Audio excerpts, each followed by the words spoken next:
Hello and welcome to session 336 in the AISafety.com reading group.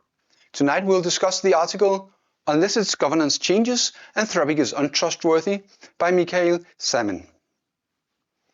To start, let's see how Michael Salmon presents the case that Anthropic is not worthy of our trust. His primary focus in the article is on documenting specific instances of Anthropic behaving badly, but there is also a second distinct part where he is, for each area, trying to point out a pattern of misbehavior and a pattern of behaving like a more commercialized entity. Michael doesn't just provide some aggregate evidence, but he also claims to have some private information that he isn't comfortable sharing. And that means that we need to decide who do we trust, Michael or Anthropic, and what proportions. And personally, I think Michael's word is non-trivial evidence to me. Michael also presents 7 claims that he includes with an explicit label that there's no source given, and the reason is that he wants to protect his sources. And I've taken the decision to not include these 7 unsourced claims in this presentation. As far as I can tell, Michael is pretty careful about how he labels the claim according to what source is provided. This does break down somewhat for the public sources, where a hyperlink or something would often be appreciated by me in his article. So in a few places where there's public statements quoted, but without a link, I did some spot checks, maybe half of the places where it was missing. I also looked at the context of the quotes, and in general, I found them to be fair. The last thing of the article, which is actually in the top, is a public call for Anthropic's leadership to answer some specific questions. And it's now been 2 months since the publication of Michael's article, and I think we can safely say that these questions will not be answered. But on more narrow subjects, I observe that Anthropic has sometimes answered specific criticism. I think this is important to also recognize, and I think cataloging which critical questions were in fact answered is important. I don't think this is necessary to establish untrustworthiness, so I'm not really faulting Michael for not including that in his article. Perhaps it's a direction for future work. To contextualize the promises and statements of Anthropic, I'll quickly recap their history. So they were founded by a splinter group of OpenAI employees that disagreed with Sam Altman on direction, in particular safety and commercialization. I've here reproduced 4 quotes from them regarding the purposes for founding, as these quotes are relayed by Michael. Note here in this presentation, I'm somewhat simplifying, right? Because some of these quotes are in fact not from Dario Amodei, but from some of the other founders. I claim some kind of artistic license here in the sense that the purpose of the reading group is sense-making rather than precision and litigation. And of course, for a topic like this, that isn't perfectly appropriate. So if you want to have the precise quotes and the precise links, I encourage you to check out me. Going back to Anthropic and the circumstances of their founding, there was one thing they did in particular that really solidified their safety credentials. And that was, after they trained the first model, they chose to not make it public, but keep it private for reasons of safety, right? And in the beginning, they also wrote extensively about safety and their views with on safety and engaged with the AI safety community. Another thing that they did first was establishing a long-term benefit trust, which is a kind of a board that has a number of priorities, but in particular has safety pretty high on the priority list. They, of course, eventually released Claude, this is their family of models, in 2023. So all of these statements and the events leading up to this are some that Michael summarizes as Anthropic basically being primarily motivated by AI safety. And looking through some of the documents provided, I think that is a fair conclusion.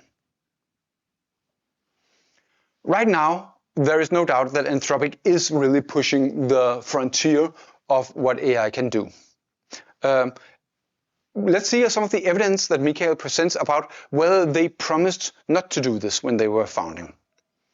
Dustin Moskovich, an early investor, he confirmed that that was in fact his impression from private conversations with Dario Amodei.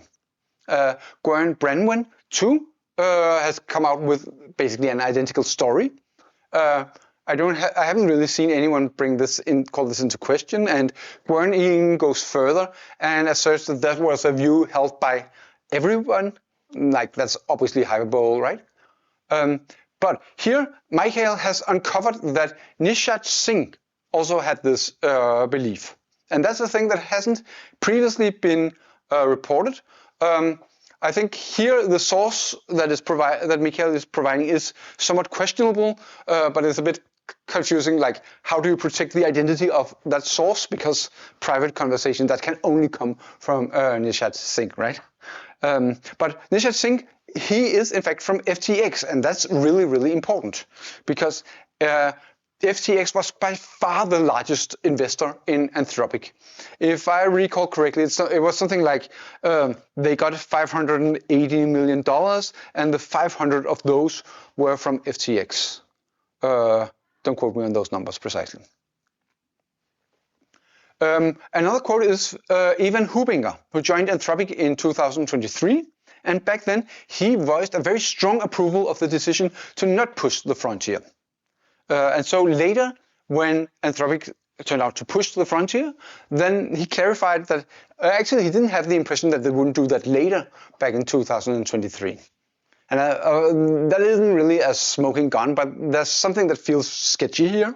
Like, there may be some duty to correct others who wrongfully believe that you've made a commitment to do something. Another promise that was made very explicitly was that Anthropic would assume a pessimistic scenario. So Anthropic outlined basically 3 scenarios of how hard AI safety would turn out to be, along with a probability distribution that you can see here. There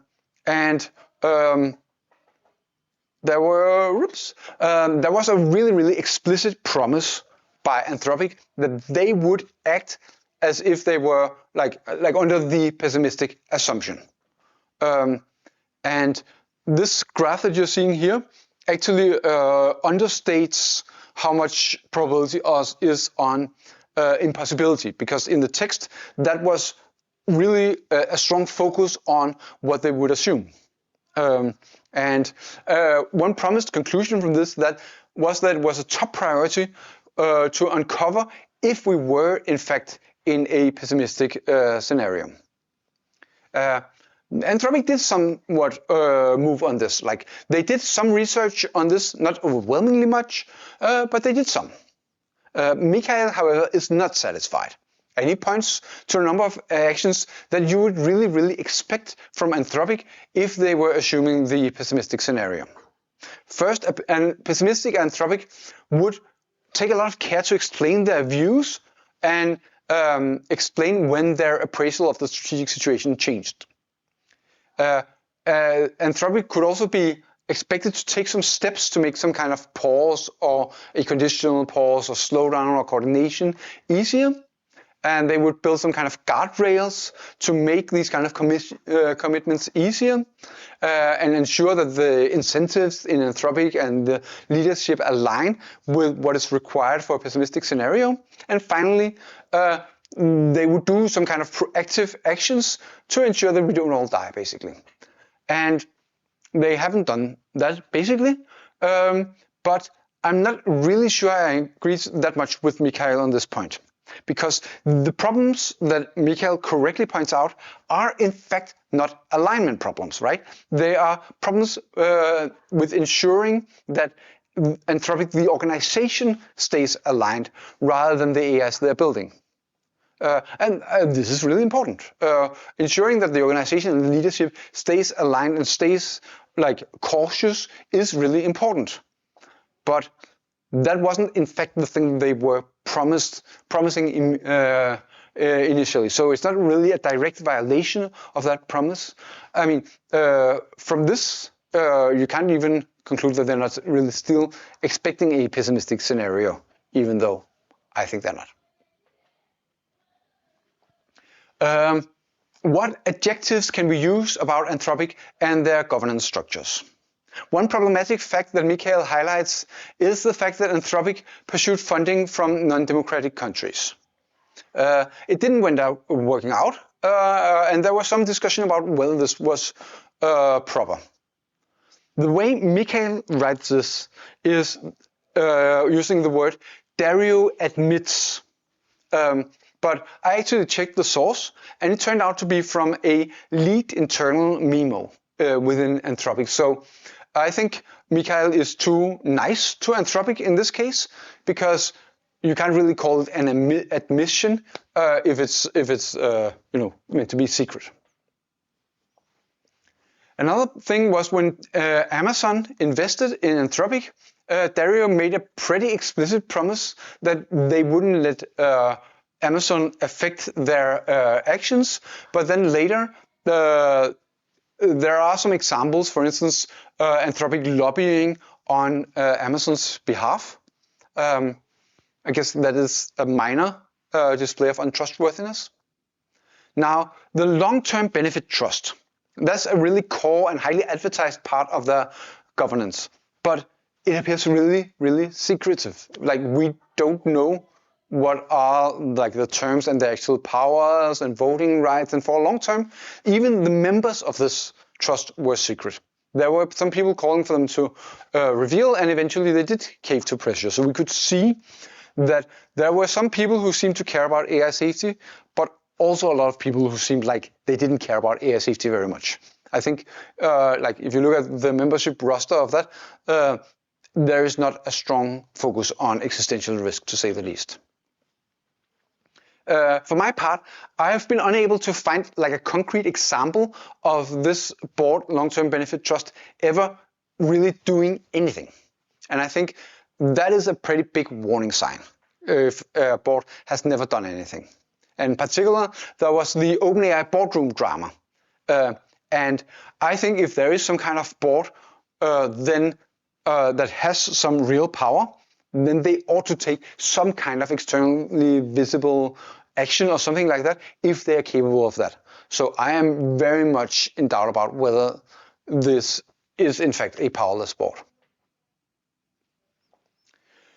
Perhaps the most well-known example of Anthropic misbehaving is on their secret non-disparagement exit agreements. I won't go into the morality of these, but it's evident that that's really strongly incompatible with any kind of desire for safety. Michael highlights that Anthropic only confessed and removed this when they were called out to do so explicitly, and that was after OpenAI was revealed to also use these secret non-disparagement clauses. I think an analysis of the lag time in this process would be really, really interesting. Anthropic made a statement and saying that these secret non-disparagement agreements were unclear, as they said. But that's obviously a lie, right? A lot of people have noticed. I think Oliver Habraika was the first one, because there's really nothing unclear about this agreement, right? Zach Stein-Perlman from AI Lab Watch has collected some arguments that there are in fact still some of these secret non-disparagement agreements in effect, including that when OpenAI, when Anthropic leadership left OpenAI, they might have signed some of these. I couldn't find any official refutation, but I also couldn't quite find persuasive arguments. So I'm not really one to pass judgment here. I think it's plausible, I guess. let's turn to how Anthropic has been interfacing with government, in particular regarding lobbying. And one small meta note here is that I notice that Mikhail here refers to Anthropic leadership instead of Anthropic. I think when it comes to governance, they are basically the same. But so I think it's just variation of language, but I just want to raise that flag. So Anthropic initially came out very strongly pro-regulation, wishing to inspire binding regulation. This was basically the same thing as OpenAI used to claim and dramatically walked back on. But there were in fact some doubts pretty early about the sincerity of this desire. One was in an article by Will Henshaw, who was an editor of Time magazine, and he wrote this quote you can see here. And I have skipped the claims where Mikhail presents his claims with, like, according to sources familiar with the subject. But I'm not skipping this claim here, because Time magazine is in fact a very credible source. And I think if they raise this kind of question, I think it is proper that Anthropic gives this a serious response. Mikhail has a long list about how Anthropic dealt with the only potential AI safety regulation, SB 1047. There is some technocratic method that, according to Max Tegmark, Anthropic used to try to kill the bill in committee at an early stage. And they also tried to remove some of the more demanding parts of the bill. In particular, they tried to move it away from preemptive measures to only have like measures after things have happened. And that's, of course, compatible with caring about prosaic risks, but strongly incompatible with caring about existential risks. They fought against whistleblower protection, and that's also like really obviously a safety measure that they opposed. They made some communication where they falsely claimed that the bill could potentially harm small startups. And they were, in spite of doing all this, they were still expressing some kind of guarded support for the bill, at least after some internal pressure. But in spite of saying that they somewhat supported the bill, then when it came to actually like sending a letter that went into a specific mailbox, then they ended up not sending an official letter of support. They sent an unofficial letter of support. And I think this is something that Mikhail has revealed, which I was not aware of before. They also, somewhat relatedly, note that one of the founders, Jack Clark, explicitly repeated some of these lies about the New York Race Act, which is another example of regulation. I think most of this is true, but it's pretty hard for me to evaluate these accusations. I think in general, Mikhail does not just present these accusations, he also paints some kind of consistent picture of lobbying that isn't very safety focused, and I think that is the right thing. There seems to be a consistent pattern here. Another major area Mikhail highlights is how Anthropic quietly walks back their responsible scaling policy commitments. But it says policy, not commitments, like RSP, not RSC. So are they in fact commitments? Well, some people say they are. Mikhail quotes Ivan Hubinger from Anthropic for saying these are commitments. Ivan Hubinger is not part of Anthropic leadership. So I think it's more like his understanding than Anthropic making some kind of promise. But I can see why people would think this. So for concrete examples, Mikhail points out how Anthropic, in their responsible scaling policy, they committed to proactively plan for a pause, and then later they just removed that part without any comments. Then they wrote that they committed themselves to defining ASL level 4, before they started training ASL3 models, but then they just also removed that requirement and started training the models. There were some questions on this afterwards, and they did eventually describe why they were doing this. In the worst example probably is that they had a promise to make models at the ASL3 level robust to employee misuse and stealing the weights. But just 1 week before that came into effect and became binding, they just quietly removed that. And well, that's a pretty troublesome pattern for the RSP. Like if you say your policy is to do something and then not do it, then that's bad, right? As I mentioned earlier, there was no official answer to these accusations from Anthropic. But on the comments on Less Wrong, there is one person, Zach Hatfield Dodds from Anthropic, who does in fact engage and writes a comment.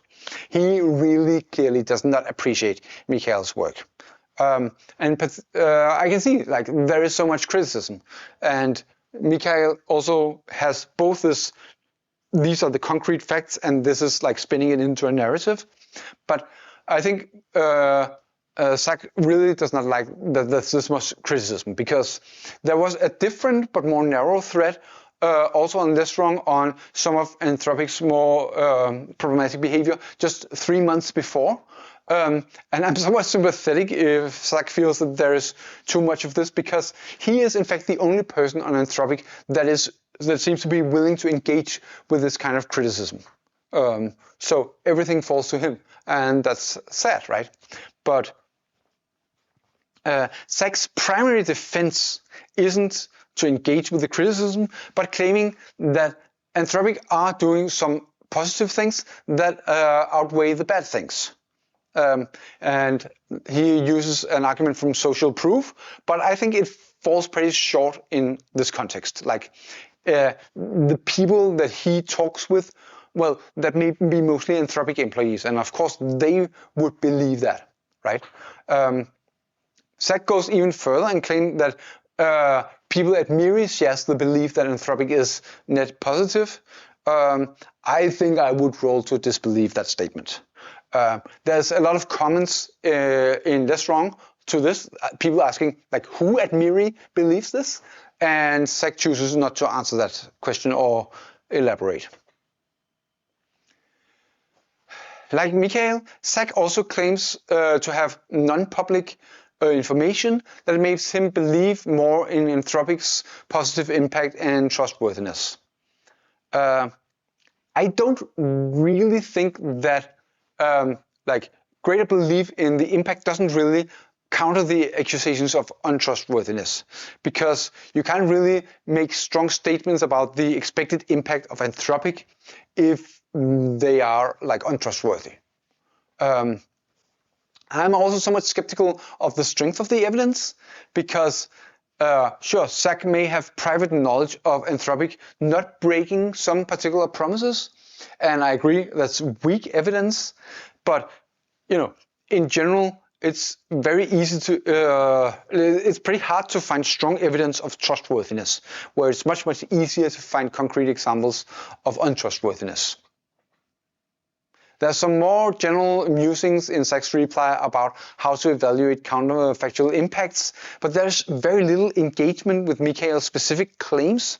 He does straight up call some of them just, this is false, which is, I mean, better than nothing, but it's like one bit of engagement. There is, however, a second part to Zach's comments that I'd like to go deeper in, and that's his red lines. Those are personal commitments that he wrote down before he joined Anthropic. I'm pretty impressed by this. I think this is a rare sign of seriousness and one that ought to be praised. I think it also ought to be more widespread. Zach doesn't publish his precise red lines. He gives a link to a paper that argues against publishing your precise reasoning and red lines. Again, I think this is really cool. I appreciate that. I think I would question if the situation that it's analyzed in the paper is quite analogous, and like specifically Zach presumably might quit Anthropic long before a red line is crossed, right? That's pretty normal. So it would be hard for Anthropic to optimize against that and things like that. So first, there is a commitment. It isn't quite a red line, but a commitment from Zach that he will not consider money when deciding whether he wants to stay in Anthropic and whether he wants to speak out. I think that's great. And I think much more concretely, this is in fact the thing that caused Daniel Kokotaljo to reveal the secret non-disparagement agreements. And I'm hopeful that Zach would have also done that. Of course, you don't know they exist before you leave, right? So he wouldn't have been able to know that. But again, this is great. Zach has a red line where he will leave Anthropic if he expects that they are net negative for the world. I mean, fine. But that is a much lower bar that Anthropic claims to be held against, right? If you look at their founding statements, it was definitely not, we will do more good than harm. Another red line is if the long-term benefit trust was to be removed. But in order for this red line to make sense, I think Zach needs to contend with some accusations that the long-term benefit trust is powerless. Another red line for Zach is if the responsible scaling policy is willfully violated or if the public is misled about it. And I think here Michael's collection of examples of it being walked back quietly is really close to that red line. And finally, Zach says he would leave if he lost trust in the integrity of Anthropic's leadership. And that this trust is unfounded, that's basically Michael's central point, right? Michael is saying that Zach is wrong to trust Dario Amodei. And for this reason, like if Zach's red line is to have any kind of meaning, then he needs to be on the lookout for clues that Anthropic leadership may not be trustworthy. So he needs really to engage seriously and in detail with this if people claim that his red line has in fact been crossed. There's one other response I want to go into in the comments on Less Wrong, and this time is from Richard and Go. And like Zach, Richard doesn't really focus or engage very much with the specific accusations. But unlike Zach, Richard places the focus squarely on Mikhail Samin, the person. I find that focus, and in particular, like the questions of Mikhail's ethnicity, quite distasteful. I think we should be better than this. It appears from context that Mikhail has sent a direct message to Richard to asking him to remove some kind of slur or diminutive version of name or something like that, which really shouldn't be necessary.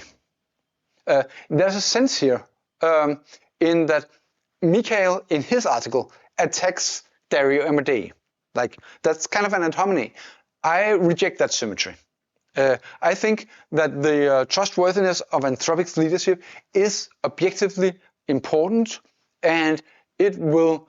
It is not a good counter-argument to say, yeah, but Mikhail is also a bad person. That this kind of argument will just fail to register in my mind. Richard in particular suggests that because Mikhail is from Russia, he might have a miscalibrated prior on how much to trust institution. I think I also reject this kind of arguments in general. Like, Richard ought to face up to the very widespread mistrust in frontier AI corporations. Richard does acknowledge that there is a lot of evidence of shadiness on Anthropic parts, but he excuses the Anthropic leadership with the fact that they probably have a lot of balls in the air. He has some other points, and I think I can see there's a point that could make sense for Mikhail to split the facts from the editorializing and trying to find a pattern in these facts. And split those up because it might be easier to get engagement on Anthropic to answer just the facts. But I think this will only really happen if Anthropic wishes to engage. And I think there is clearly enough information here that Anthropic leadership ought to. I don't really think it's a reasonable conclusion to assume that the tone of Mikhail is the reason why they don't engage, because they could just ignore that. They are in fact adults and they're doing something dangerous. Like, they could just answer the specific questions. finally for myself.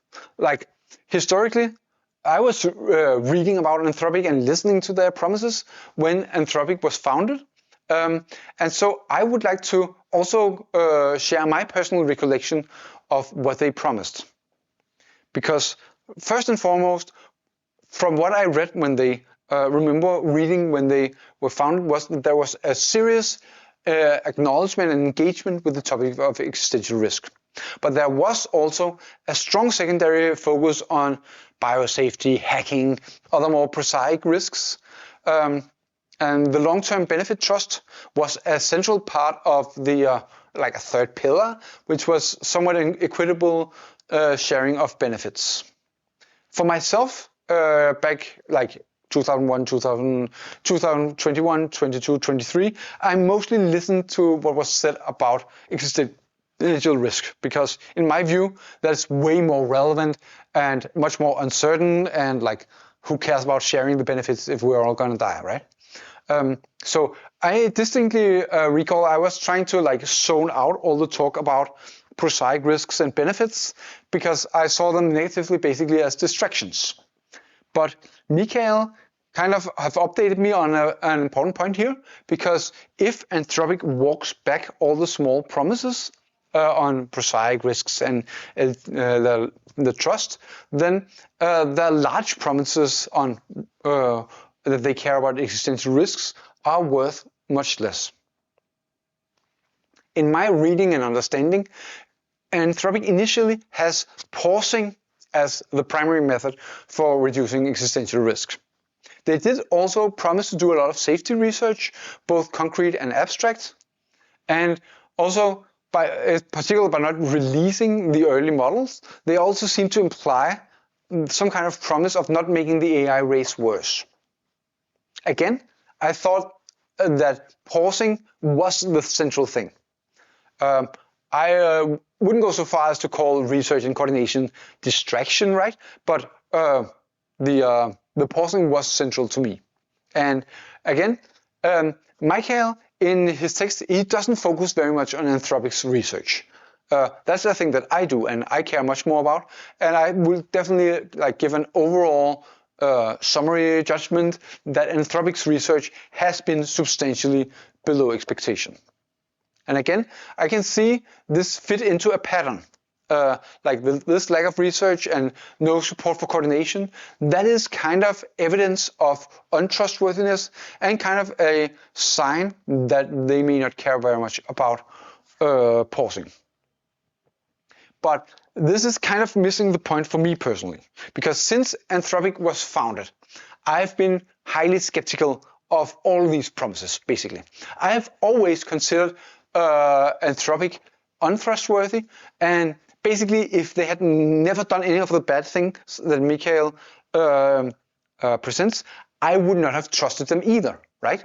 This may be some cynicism on my part, but I think there is a sense that I can see companies like DeepMind and OpenAI just being corrupted by these incentives. And there's this, my skepticism comes from some strong underlying belief that frontier corporations will just basically never pause. If you are the kind of person who will do this, you will not found a frontier AI corporation.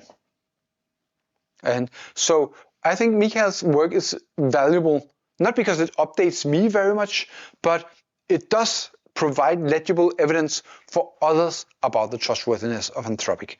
And that is, in fact, very important if we are going to stop them. That concludes my presentation on Unless its governance changes, Anthropic is untrustworthy by Michael Samin. Ceterum censeo, machinam sapientam esse delendam.